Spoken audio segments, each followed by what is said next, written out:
Richard and Erwin, may I now ask you to please answer truthfully the following questions.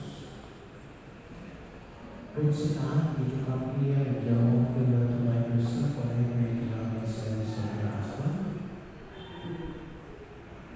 Erwin, did you come here with your own finger to buy yourself whatever you cannot service of your wife?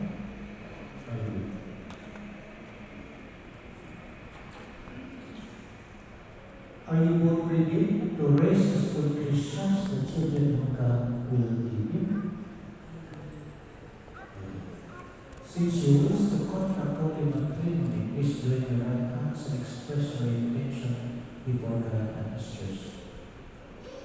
They are now exchanged their vows. I am requesting everyone be present to silently pray for both of them as they make their commitment to this place of their consent.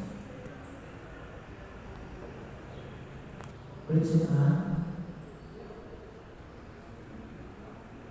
do you think there will be present for your lawful husband according to the right of our Holy Father to choose? Do you give yourself to give us